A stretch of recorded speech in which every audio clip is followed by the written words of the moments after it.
Motivasi atau dorongan internal yang akan menyebabkan Yesus bangkit dari kematian. Dalam teologi Kristen, kebangkitan Yesus dipahami sebagai tindakan ilahi Allah Bapa terhadap keilahian dan otoritasnya. Apakah ini berarti Yesus sepenuhnya bergantung pada kekuatan lain? Bagaimana konsep dibangkitkan mempengaruhi pemahaman kita tentang kematian dan kehidupan setelah kematian? Salam saudara, puji nama Tuhan. Kembali kita bertemu dalam tayangan Beriman dengan Logika yang Sehat. Saudaraku, dalam tayangan ini kita akan belajar tentang satu tema atau satu topik yang berkaitan dengan kebangkitan Yesus. Lebih tepatnya, benar manakah Yesus itu dibangkitkan atau Yesus itu bangkit sendiri? Istilah dibangkitkan dan bangkit menjadi sebuah isu teologis yang menarik dalam ajaran Kristiani, sebab kedua istilah ini memunculkan beragam asumsi pertanyaan. Jikalau Yesus bangkit sendiri, maka akan memunculkan beragam asumsi berikut. Yang pertama, bagaimana mungkin seorang yang mati dan tidak bernyawa dapat memulai proses kebangkitannya secara sendiri? Secara biologis dan ilmiah, kematian adalah akhir dari fungsi kehidupan. Apa mekanisme internal yang memungkinkan tubuh yang mati untuk hidup kembali tanpa intervensi dari eksternal? Yang kedua, jika kebangkitan adalah tindakan diri sendiri, mengapa tidak ada pola serupa dalam sejarah manusia? Kematian adalah fenomena universal. Mengapa Yesus menjadi satu-satunya pengecualian dalam sejarah yang panjang dari beragam dari kehidupan dan kematian manusia? Yang ketiga, saudara, apakah motivasi atau dorongan internal yang akan menyebabkan Yesus bangkit dari kematian? Setelah kematian, kesadaran dan kemampuan untuk bertindak dianggap hilang. Apa yang akan memicu atau mengarahkan proses kebangkitan diri ini? Yang keempat, bagaimana kita menjelaskan kesaksian para saksi mata yang melihat Yesus yang bangkit? Jika kebangkitan adalah tindakan diri sendiri yang terjadi secara alami, bagaimana kita memahami laporan para pengikut Yesus yang melihat dan berinteraksi dengannya setelah penyaliban? Kelima, apa implikasi teologis jika Yesus bangkit sendiri? Dalam teologi Kristen, kebangkitan Yesus dipahami sebagai tindakan ilahi Allah Bapa yang mengkonfirmasi keilahian Yesus dan kemenangan atas dosa dan maut. Kalau Yesus bangkit sendiri, bagaimana ini mengubah pemahaman kita tentang hubungan antara Yesus dan Allah, serta makna penebusan dan keselamatan? Yang kelima, saudara, bagaimana gagasan kebangkitan diri sejalan dengan catatan Alkitab?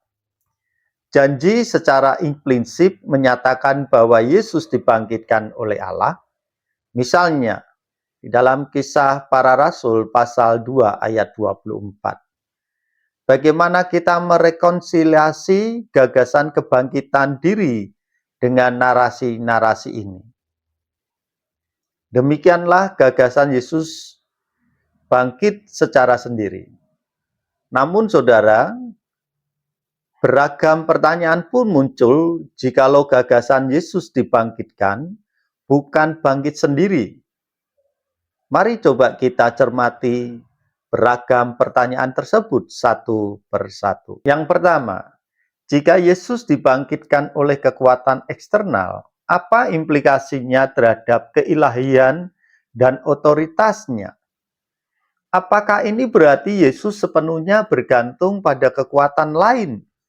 Dan bagaimana ini sesuai dengan klaim-klaim tentang keunikan dan kesetaraannya dengan Allah? Yang kedua, mengapa kebangkitan memerlukan intervensi eksternal?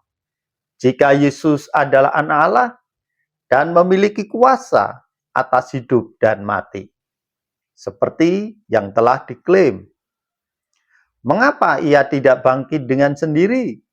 Apakah ini menunjukkan adanya keterbatasan dalam kuasanya sebagai manusia atau bahkan sebagai ilahi? Yang ketiga, bagaimana kita memahami peran Roh Kudus dalam kebangkitan? Beberapa teks Alkitab menyebutkan Roh Kudus sebagai agen kebangkitan. Misalnya dalam kitab Roma pasal 8 ayat 11.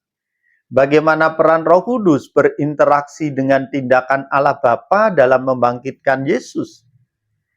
Apakah ini menunjukkan pembagian peran atau tindakan yang tak terkoordinasi? Yang keempat, apa bukti spesifik bahwa Yesus dibangkitkan dan bukan bangkit sendiri? Selain kesaksian Alkitab, adakah bukti historis, arkeologis, atau sesuatu yang logis yang secara khusus mendukung gagasan bahwa tindakannya adalah tindakan dari luar diri? Yang kelima, saudara, bagaimana konsep dibangkitkan mempengaruhi pemahaman kita tentang kematian dan kehidupan setelah kematian bagi orang percaya. Jika Yesus dibangkitkan oleh Allah, apakah ini menjadi pola atau jaminan bagi kebangkitan orang percaya di masa depan? Bagaimana proses kebangkitan ini akan terjadi? Yang keenam, apakah gagasan dibangkitkan mengurangi keagungan atau keunikan kebangkitan Yesus? Beberapa orang mungkin berpendapat bahwa bangkit sendiri akan menjadi demonstrasi kuasa yang lebih besar. Bagaimana kita menanggapi pandangan ini dalam konteks teologi Kristen? Saudara, tayangan ini secara khusus akan coba mengupas sebenarnya apakah Yesus dibangkitkan atau Yesus bangkit sendiri. Bagaimana Alkitab itu membela dirinya sendiri tanpa harus manusia membela. Bagaimana Sang Firman itu membela keberadaannya yang telah mengalahkan kuasa maut dan kutuk dosa. Baiklah saudara, kita coba mau mencermati secara perlahan supaya kita memahami. Untuk itu kita akan perlu membahas satu kata demi satu kata, baik itu kata dibangkitkan ataupun kata bangkit. Untuk istilah dibangkitkan sebagai berikut, saudaraku. Di dalam kitab Kisah Para Rasul pasal 2 ayat 32, firman Tuhan mengatakan, Yesus inilah yang dibangkitkan Allah, dan tentang hal itu kami semua adalah saksi. Dalam teks Yunani, ada satu kata dibangkitkan. Kata dibangkitkan menggunakan kata anestesen dengan bentuk pola kata verb aorist indikatif orang yang ketiga singular. Pola kata verb aorist indikatif aktif merupakan bentuk kata kerja aktif yang secara benar dilakukan di masa lampau dan dapat digunakan untuk peristiwa-peristiwa sekarang atau masa depan. Efek dari tindakan kata kerja tersebut yang dimaksudkan. Kemudian saudaraku, terdapat kata ganti orang ketiga. Adalah kata ganti yang digunakan untuk orang yang sedang dibicarakan atau menjadi bahan pembicaraan. dan tidak termasuk pembicara dan kawan. Dengan demikian, kata dibangkitkan memiliki makna Allah yang membangkitkan Kristus. Mengapa demikian? Dikarenakan dalam aspek kemanusiaan Yesus yang manusia sejati 100%, tidaklah mungkin Yesus bangkit sendiri, melainkan Allah lah yang membangkitkan Kristus. Demikianlah saudara, jikalau kita berpegang pada sebuah kebenaran bahwa Kristus dibangkitkan. Kemudian saudara, untuk istilah yang kedua yaitu istilah bangkit. Matius pasal 28 ayat 6, firman Tuhan mengatakan, "Ia tidak ada di sini, sebab ia telah bangkit sama seperti yang telah dikatakannya. Mari, lihatlah tempat ia berbaring." Dalam teks Yunani, di situ ada kata bangkit dengan menggunakan kata egerte, memiliki pola kata verb aorist pasif, indikatif orang ketiga singular. Pola kata aorist pasif indikatif memiliki kemiripan dengan pola future pasif yang merupakan bentuk aorist untuk menggambarkan aspek perspektif, menggambarkan tindakan sebagai keseluruhan yang terbatas atau dalam bentuk ringkasan. Sebagai bentuk pasif di sini, subjek merupakan penerima dari tindakan atau kata kerja tersebut. Dengan kata lain, subjek merupakan penerima tindakan verbal.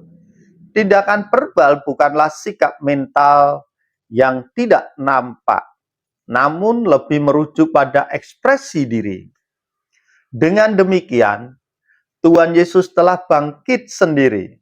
Tuhan Yesus adalah firman yang telah menjadi manusia. Dalam inkarnasinya, Sang Firman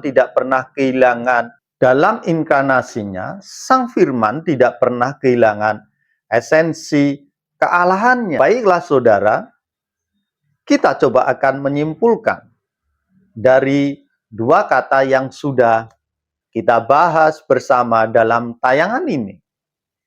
Dengan dua kata nat tersebut dapat diperhatikan Yesus yang adalah manusia sejati dan Allah sejati. Kedua natur Yesus bagaikan dua keping mata uang yang berjalan seirama, tidak bercampur dan tidak saling bertentangan satu dengan yang lainnya. Sehingga apa yang diputuskan dalam Konsili Kalsedon tentang misteri inkarnasi dan menegaskan dwi natur Yesus yang mengatakan kedua naturnya bersatu dengan sempurna, sedemikian rupa sehingga keduanya tidak berubah, tidak tercampur, tidak terbagi, dan tidak terpisah. Apabila Alkitab hanya dikatakan dibangkitkan, ini akan menjadi salah satu natur Yesus dikalahkan. Maka Yesus bukan hanya dibangkitkan, namun juga bangkit secara sendiri. Demikianlah saudaraku, baik Yesus dibangkitkan ataupun Yesus bangkit sendiri, keduanya menunjukkan bagaimana sejatinya dwi natur Yesus yang keduanya tidak pernah bertentangan satu dengan yang lainnya. Inilah menunjukkan bahwa Sang Firman itu Allah sejati dan manusia sejati. Demikian yang bisa saya bagikan dalam tayangan ini. Jikalau saudara merasa terberkati, saudara bisa bagikan tayangan ini kepada rekan yang lain yang saudara pandang layak untuk mendapatkan berkat yang sama seperti saudara dapatkan kali ini. Tuhan Yesus memberkati.